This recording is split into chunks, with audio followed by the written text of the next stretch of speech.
साथियों, आज फिर से बात कर रहे हैं रावण के बारे में। तो रावण का जो पारिवारिक परिचय संक्षिप्त रूप में एक बार जान लेते हैं कि ब्रह्मा जी के पुत्र पुलत्स्य ऋषि हुए, उनके पुत्र विशर्वा हुए। विशर्वा की पहली पत्नी भारद्वाज की पुत्री देवांगना थी, जिनके पुत्र कुबेर थे। विशर्वा की दूसरी पत्नी दैत्यराज सुमाली की पुत्री कैकसी थी, जिसकी संतानें हुई रावण, कुंभकर्ण और विभीषण।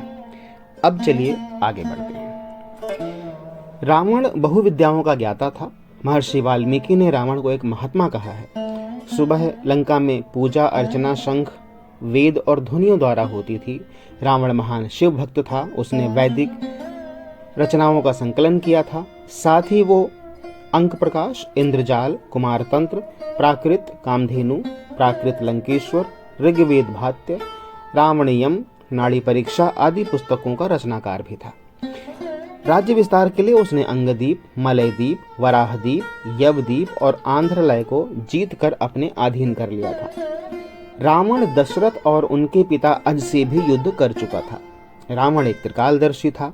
उसे मालूम था कि प्रभु ने राम के अवतार में रूप में अवतार लिया है और वो पृथ्वी को राक्षस विहीन करना चाहते हैं। तब रावण ने राम से बैर लेने की सोची। रावण स्वयं ने सुपर्णखा को राम के पास भेजा था, किंतु सुपर्णखा की नासिका छेदन और खरदूषण के मारे जाने से एक बहाना मिल गया और उसने अपनी तथा अपने कुल के उद्धार के लिए माता सीता का हरण किया। साथ ही सीता माता को महल में न रखकर अशोक वाटिका में रखा। रावण एक बार मंदोदरी से कहता है कि मैंने प्रभु का प्रण पूरा करने के लिए सीता को अशोक वाटिका में रखा है। यदि उन्हें नगर में लाता तो प्रभु का प्रण टूट जाता, क्योंकि उन्होंने 14 वर्ष वन में रहने का प्रण लिया है और माता सीता उनका आधा अंग है। वो मंदोदरी से कहता है, यदि मैं प्रभु राम के शरण में जाकर क्षमा याचना करूं तो प्रभु मुझे तो क्षमा कर देंगे, मगर मेरे बाद जो राक्षस हैं वो पृथ्वी पर खूब अत्याचार करेंगे।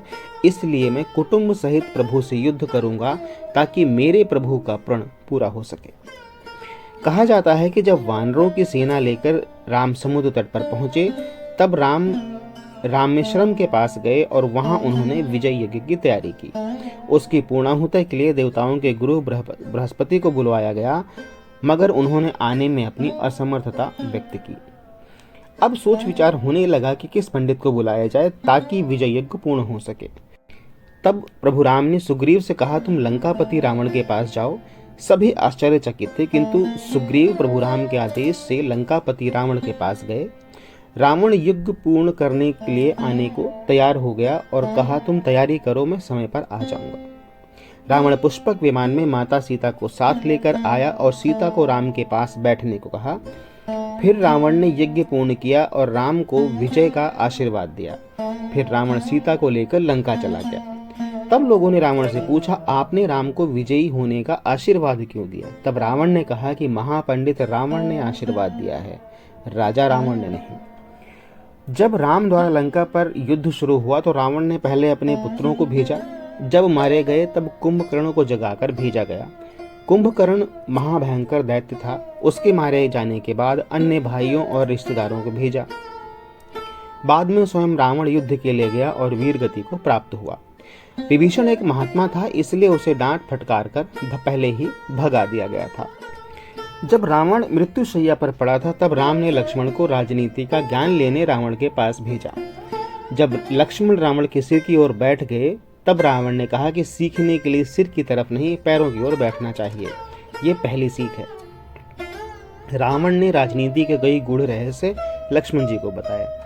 रावण तो अपने श्राप से मुक्ति चाहता था, इसलिए उसने राम से युद्ध किया। दशहरे पर रावण का पुतला जलाने के पहले सोचें कि उसके साथ क्या हम वे सब बुराइयां खत्म कर रहे हैं जो हमारे अंदर हैं और हम उन्हें रावण में देख रहे हैं। साथियों, ये थी छोटी सी जानकारी रावण के विषय में। बाकी ये जो भी मैंने आपको बताया, मैं इसकी पुष्टि नहीं करता, क्योंकि ये जो जानकारी है मुझे इंटरनेट के माध्यम से प्राप्त हुई है। मैंने इसमें कुछ छोड़ दिया हो, मैंने कुछ इसमें त्रुटियां की हो, कमी की हो, गलती हुई हो, कृपया कमेंट बॉक्स में लिखिए। दूसरा ये है कि यदि आपको वीडियो पसंद आया हो, लाइक और शेयर कीजिएगा। अगर आप चैनल पर नए थे तो विनती है, चैनल को सब्सक्राइब करके बेल आइकन दबाना मत भूलिएगा। मिलते हैं एक अगले वीडियो में ऐसे ही किसी जानकारी के साथ। तब तक के लिए जय श्री राम।